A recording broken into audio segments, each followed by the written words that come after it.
right, so we're starting a brand new series called Not Too Young. How many of you guys have been told you're not old enough to do that yet? Yeah? You want to go on this ride? Sorry, you're not old enough yet. You're not tall enough because you're not old enough. You haven't grown yet. How about when it comes to like classes at school? How many of you, you're old enough to choose your classes now? Can you choose all of your classes? No. There's classes you have to take, right? How many of you, if you just decided on your own, like you're sick and you're not going to go to school, how many of you can make that decision by yourself? How many of you got to get that approved through your parents? Be like, no, you're not actually sick, or yeah, you're sick, you should stay home, right? How many of you, you've felt that tension of like, you're not old enough yet, right? I remember when I was your age, there were a lot of things I wanted to do. I wanted to drive. I'm like, I played video games. I've been to the arcade and done the little thingy. I've done go-karts, right? I know how to drive. But you know, obviously in middle school, not old enough to drive. I would have said, I've driven my van in the parking lot before at church when nobody else was there. I can drive, right? But legally, no, you're not old enough to drive. When all my friends wanted to see a movie that came out and I couldn't, like I remember when the first Spider-Man came out, like the real Spider-Man, like Tobey Maguire, when it came out and all my friends were watching it and talking about it, and I would tell my parents, you know, I'm old enough, I can see that. My friends are seeing it. And they're like, you're not old enough to see that yet, right? Eventually, they did let me see it. That once it came out on, you know, DVD, and then we could sit down as a family, and they could pause it and talk, and it's like, you know, they use some language in here that we don't use in real life, right? And so there's things that you feel like you're old enough to do that other people tell you you're not old enough to do. There's things in life, maybe when it comes to your faith, you feel like people are right. Like, you're not old enough to make a difference yet, right? You got homework to worry about, right? You got band practice. You got rehearsal to go to, right? You got soccer tryouts. You don't have time to like, you can't really make a difference in the world with your faith. You're just one person and just a middle schooler at that, right? And I know I've felt that before. I felt like, well, what could I do? Like, sometimes it feels like my faith is something that's like, yeah, that's like, especially when I was your age, I believe all the things, like I believe what my Sunday school teacher taught me, but I don't believe what my parents taught me, but I mean, I don't really see what difference I can make right now. I've just got to, you know, do the things I got to do, right? I got to go to school, get good grades, you know, go to basketball practice, and, you know, maybe practice my saxophone if I'm feeling extra, but I don't know what difference I can make with my faith. And honestly, that's where a lot of people feel like I'm just too young. I'm too young to make a difference, too young to really do anything with my faith yet, too young because I'm obviously not old enough to make all my decisions for myself, so I must be too young to make a difference in the world or to allow my faith to really change anything. And maybe you might feel like you're old enough to do some things, like maybe you were, like me, told you're not old enough to watch the movie that maybe your friends or your older siblings are watching. Maybe you're too young to have a phone or social media accounts. How many of your parents are like, you know, you're not old enough for that stuff yet, right? Maybe you're not old enough to decide what classes you're going to take and all that kind of stuff. It's not college. You can't just choose to take electives if you want it, although that's not always wise, but you could technically do that. Maybe you're too young to choose if you want to come to church and your parents brought you here, or too young to date or what you'll have for dinner, right? I just want, you know, cookies and pie and all things dessert for dinner. Can I do that? No, you can't do that. You can't make those decisions because your parents love you and they'll make you eat your vegetables, hopefully, right? But maybe you feel like you're old enough to do a lot of things on your own, but the rest of the world, they look at you and go, no, you can't make that call yet, right? Maybe you even feel this way when it comes to your faith, like kind of like I mentioned. Maybe you think faith is something that, well, that's for grown-ups, right? I'm not old enough to do anything really about my faith yet. Maybe you feel, maybe you never thought about what you believe before, and so you've not really thought about the tension of, you know, what your faith in action looks like, because maybe you've not really thought through what you believe. Maybe you feel like you're too young even to choose what you believe when it comes to faith, because you don't understand all the things yet right? You don't understand the Bible when you read it. You don't understand how, like, baptism is the important first step in your faith journey or anything like that. And so maybe you have questions about it. Maybe you vaguely understand it, but you're too young to really make that decision yourself. Or maybe you're all in when it comes to faith, and you see how your faith affects your heart and your actions and how that affects your friendships and all those kinds of things. The point is, everybody's in a different place, but often, especially teenagers, are told you're too young to do anything, to make a difference in the world, to be credible, because what do you know, right? I think that's wrong. As we'll see here, I think God thinks that that's wrong. You're not too young to make a difference in the world. You're not too young for your faith to transform you. But we're going to get into that here in this series, and especially this week. I know that you have everything that you need in order to discover more about who God really is. I think that you are not too young to decide for yourself what you believe and what you don't believe.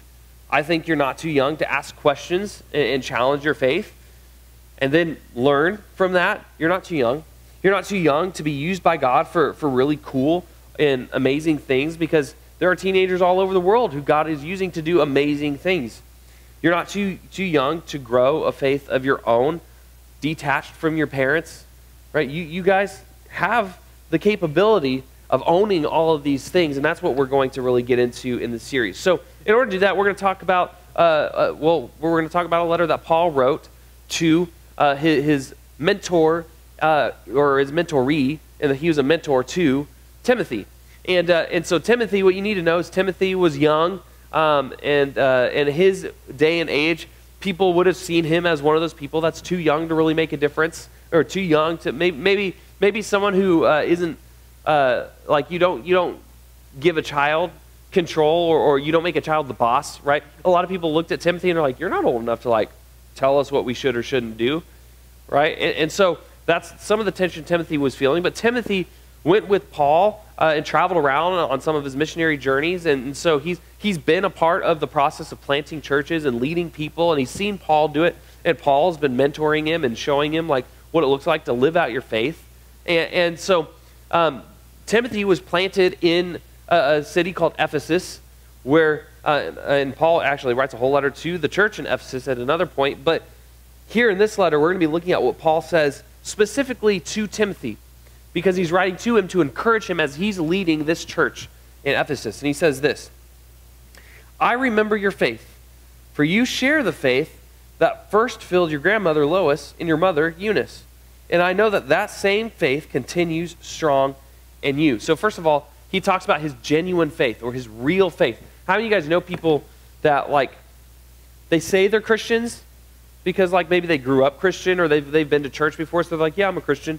But, like, nothing about their lives looks Christian, right? Their language, the way that they talk about other people behind their backs, maybe the way that they pick on other people, or just the stuff that they watch or entertain themselves with, or the stuff they post. You see them and you're like, are you really? Are you Christian? Right? You got those people.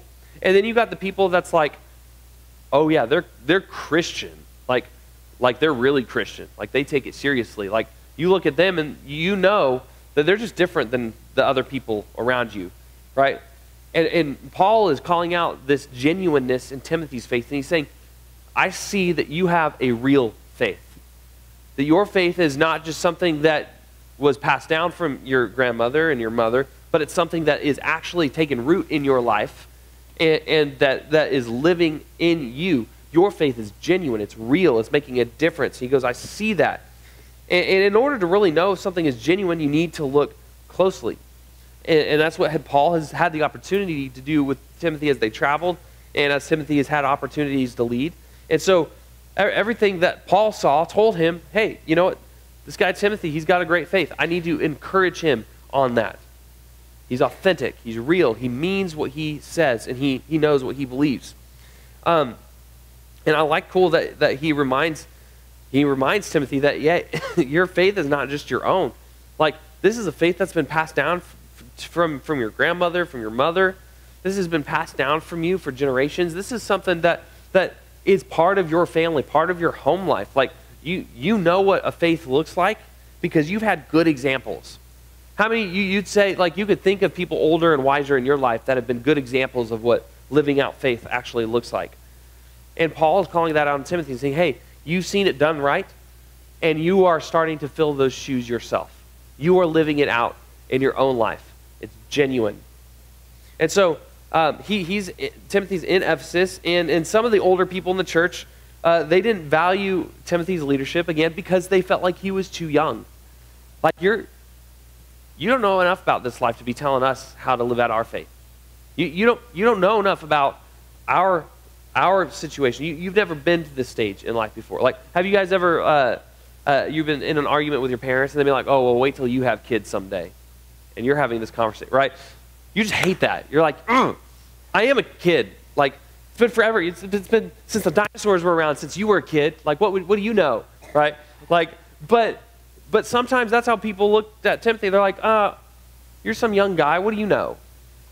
But the reality is, he does know things. He does live out his faith. It's genuine, and that does affect all the areas of his life. And you don't have to be an expert in all things life to know that your faith changes things, and that your faith should be authentic, and that if your faith is real, God will transform all the different areas of your life. And so Timothy's living it out. It may look different in his life because he's younger, but that doesn't make him any less genuine in his faith. It doesn't make him somebody who's not able to be, that you can't learn from. He's somebody who is someone, as Paul is saying, has authority. And so because Timothy wasn't looked at as a person of authority because of his age, he might have been tempted to think that he didn't actually have what it takes to lead. How many of you've actually believed what people have told you and they say you can't make a difference? I mean, what do you know? You can't really do anything about that, though.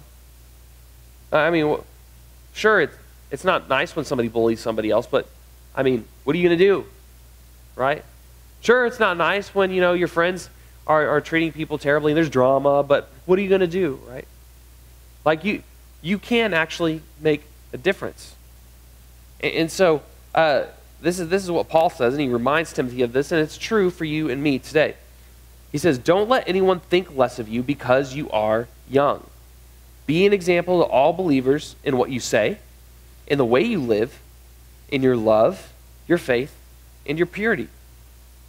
Now he's saying, like, it doesn't mean like you just walk around and you're like, hey, the Bible says not to let anybody think less of me because of my age, Mom.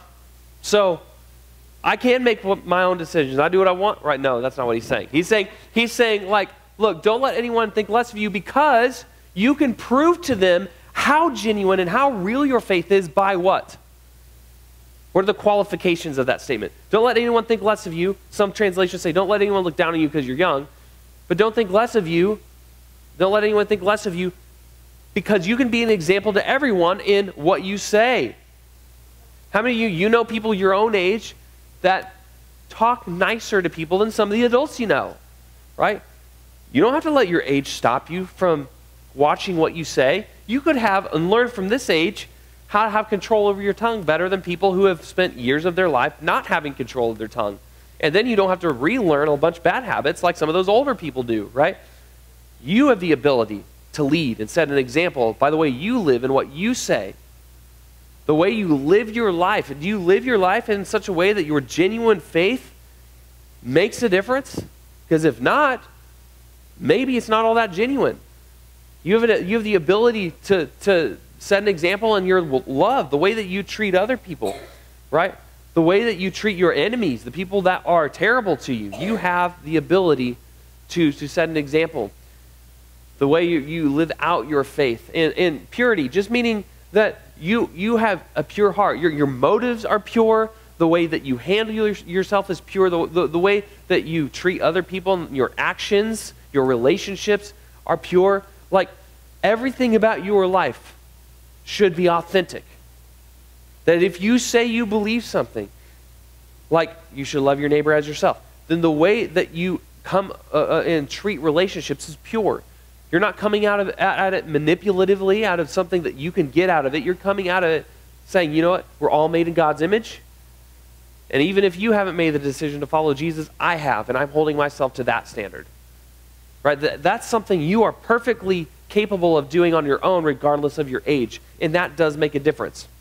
You're not too young to have an active faith in God.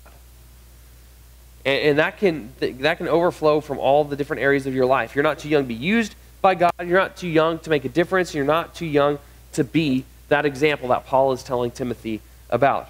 You're not too young to make your faith your own. And that's what I want to encourage you with the series. That's what I want to encourage you with what we're talking about throughout the next few weeks. You're not too young to make your faith your own. You can own the way that you treat people. You can own what you say. You can own what you believe. You can ask questions. And you can still have ownership of your faith. So that's my encouragement to you. How you would live this out is, one, just be confident in yourself. Not out of a cocky, arrogant, but confident in yourself in a spiritual sense. Like God has called you his child if you believe in him. We talked about that at camp this week. If your identity is in Christ, then your identity flows from that. You can have confidence with the fact that God's got you. You have confidence. And even if you make mistakes, that you want to live your life pure and authentic to what you believe. Which means when you do make mistakes, you can humbly own up to it and say, yeah, I messed that up. I'm striving to live to a different standard even if I don't always reach it. And people have much more grace for that than if you were to just pretend you have it all together. But you have the ability to be confident in yourself because of what God says about you. You can decide to make your faith your own. And secondly, do one thing to grow your faith. Be confident in yourself and then do something that will help you grow in your faith.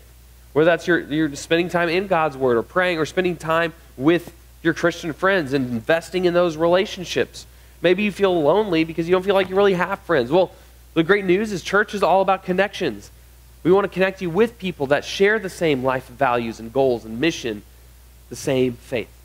So invest in those relationships. Invite people over outside of church.